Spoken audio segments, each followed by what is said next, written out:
আসসালামু আলাইকুম। আগামী 7 মার্চ, 17 মার্চ এবং 26 মার্চ নাকি আওয়ামী লীগের নেতাকর্মীরা সর্বশক্তি নিয়ে রাজপথে নামার প্রস্তুতি নিতে শুরু করেছেন এবং এই প্রস্তুতি কেন? দলীয় সভানেত্রী শেখ হাসিনা নাকি এমন নির্দেশনা দিয়েছেন।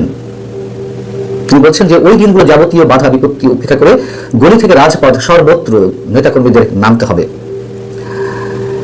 তিনি মঙ্গলবার আওয়ামী লীগের ওয়ার্কিং কমিটির বেশ কিছু শীর্ষস্থানীয় নেতার সঙ্গে যে ভার্চুয়ালি বৈঠক করেছেন, সেই বৈঠকে তিনি যে বক্তব্য দিয়েছেন তার আরো কিছু অংশ ভারতীয় কোনো কোনো গণমাধ্যমে এসেছে।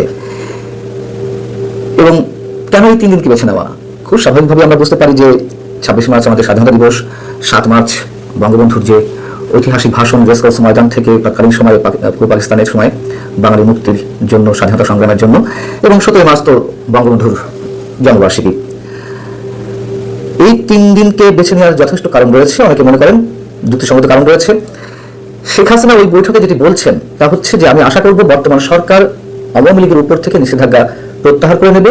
তারা সে পথে না হাঁটলে আমাদেরকে কর্মসূচি নিতে হবে। আমাদের ধারণা ছিল যে এর মধ্যে সম্ভবত কোনো এক ধরনের গ্রিন সিগন্যাল পেয়েছে, বা ভারতের কোনো কোনো গণমাধ্যম দাবি করছে যে গ্রিন সিগন্যাল পেয়েছে। এর বাইরে শেখ হাসিনা থেকে শুরু করে সজীব ওয়াজেদ জয়, তারা দুজনেই একাধিকবার আমাদের প্রধানমন্ত্রী তারেক রহমানের প্রতি আহ্বান জানিয়েছেন আওয়ামী লীগের রাজনৈতিক কর্মকাণ্ডের উপর যে নিষেধাজ্ঞা রয়েছে সেগুলো প্রত্যাহারের জন্য।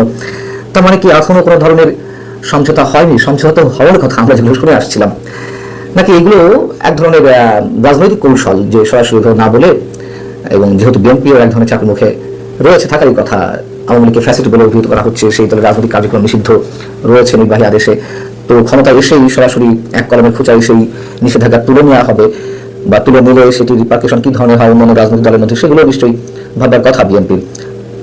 আমরা আসলে কোনোটাই নিশ্চিত নই। তবে দুই দলের শীর্ষ নেতাদের যে ধরনের বক্তব্য, যে ধরনের কথাবার্তা গত মাস দুয়েক ধরে আমরা শুনছি, তাতে দুই দলের প্রতি নমনীয় আচরণ করছে, এক ধরনের শ্রদ্ধাবোধের জায়গা থেকে তারা বক্তব্যগুলো দিচ্ছে। তো হয়তো কৌশলের অংশ হিসেবে তারা এইভাবে কথাগুলো বলছে আওয়ামী লীগের নেতাকর্মীরা। শেখ হাসিনা বলছেন যে কোনো দলের কার্যক্রমের উপর নিষেধাজ্ঞা বলবৎ থাকলেই সেই দলের কর্মীরা স্বাধীনতা দিবস সহ গুরুত্বপূর্ণ জাতীয় দিনগুলো উদযাপন করতে পারবে না। এরকম কোনো বিধিনিষেধ আরোপ করা যায় না। যেখানে জেলখানাতেও যারা দোষী সাব্যস্ত এবং বিচারাধীন বন্দীরা, তারাও স্বাধীনতা দিবস, বিজয় দিবস উদযাপন যদি করে থাকতে পারেন, তাহলে আওয়ামী লীগের নেতাকর্মীরা পারবেন না কেন? এই কথাটি খুবই যৌক্তিক। আমাদের স্বাধীনতা দিবস, বিজয় দিবস বা শহীদ দিবস, এগুলো তো আমাদের রাষ্ট্রীয় কর্মসূচি, আমাদের রাষ্ট্রীয় প্রোগ্রাম, আমাদের সামাজিক কর্মসূচিতে পরিণত হয়ে গেছে।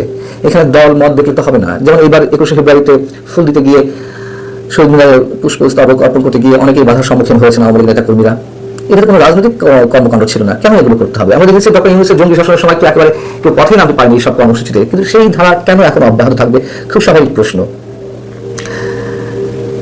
17 মার্চ কিংবা 15 আগস্ট বঙ্গবন্ধুর জন্মবার্ষিকী বা মৃত্যুবার্ষিকীতে আমরা দেখেছি ডক্টর ইউনূসের জঙ্গি শাসনের সময় কি অবস্থা হয়েছে ধানমন্ডি 32 নম্বরে।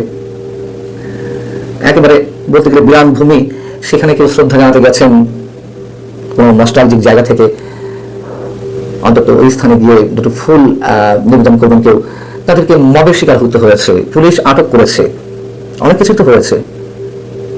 এই কাজগুলো কেন এখনো চলবে? দলীয় মিটিং মিছিল বন্ধ থাকতেই পারে, যেহেতু এখনো পর্যন্ত নির্বাহী আদেশে সব ধরনের রাজনৈতিক কর্মকাণ্ড নিষিদ্ধ, কিন্তু এই সব জায়গায় কেন স্বৈরাচারী মনোবৃত্তির প্রকাশ ঘটবে? মঙ্গলবার শেখ হাসিনা নেতাদের উদ্দেশ্যে বলেছেন যে ওই দিনগুলি যেমন সর্বশক্তি দিয়ে সংগঠিত হয়ে উদযাপন করতে হবে জাতীয় কর্মসূচিগুলো, এবং গলি থেকে রাজপথ সর্বত্র স্বাধীনতা দিবসের বেদি বানিয়ে শ্রদ্ধা জ্ঞাপন করতে হবে, শ্রদ্ধা নিবেদন করতে হবে ধানমন্ডি 32-এ বঙ্গবন্ধুর বাড়ি এবং গোপালগঞ্জের টুঙ্গিপাড়ায় তার সমাধি ক্ষেত্রে। আওয়ামী লীগ নেতাদের অনেকেই দাবি করছেন যে তাদের দলীয় সভানেত্রী অনেক ভেবে চিন্তে একটা কৌশলী সিদ্ধান্ত নিয়েছেন এই 3 দিবসকে কেন্দ্র করে। তিনি বুঝে নিতে চান যে বাংলাদেশের জাতীয় জীবনের সঙ্গে জড়িয়ে থাকা এই যে 3টি দিবস, এটি উদযাপনে তারেক রহমানের প্রশাসন এবং বিএনপি আওয়ামী লীগের নেতাকর্মীদের কতটা বাধা দেয়,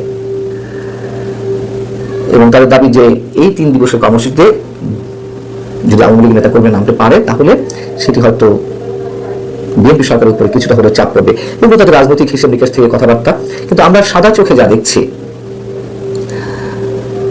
যেখানে আমি বলছিলাম যে গত 2 মাস দুই দলের শীর্ষ নেতাদের যে বক্তব্য, যে আচরণ, তাতে অনেকখানি নমনীয়তা প্রকাশ পাচ্ছে, এবং বিএনপি শুরু থেকে বলে আসছে যে তারা কোনো রাজনৈতিক দলকে নিষিদ্ধ করার পক্ষে নয়, অথবা সজীবাজের জয় কিংবা সাইমা ওয়াজের পুতুল তারা দেশে এসে রাজনীতি করতে পারেন যদি দেশের মানুষ মেনে নেয়। তারেক রহমান এই ধরনের বক্তব্য দিয়েছেন আন্তর্জাতিক গণমাধ্যমের কাছে। সেখানে আমরা দেখছি বিভিন্ন ক্ষেত্রে আবারও মব শুরু হয়েছে। এর আগে আমি একাধিক কন্টেন্ট আপনাদের বলেছি, আপনারা নিজেরাও জানেন বরিশালে কি হলো। আওয়ামী লীগের কয়েকজন নেতাদের বা নেতাকর্মীদেরকে জামিন দেওয়ার কারণে সেখানকার সংশ্লিষ্ট বিচারকের উপরে অনেকখানি মব ক্রিয়েট করা হলো। এজলাসের মধ্যে ঢুকে বিএনপিপন্থী আইনজীবীরা থ্রেট করলেন, এজলাসের বেঞ্চ ভাঙচুর করলেন। আবার অদ্ভুত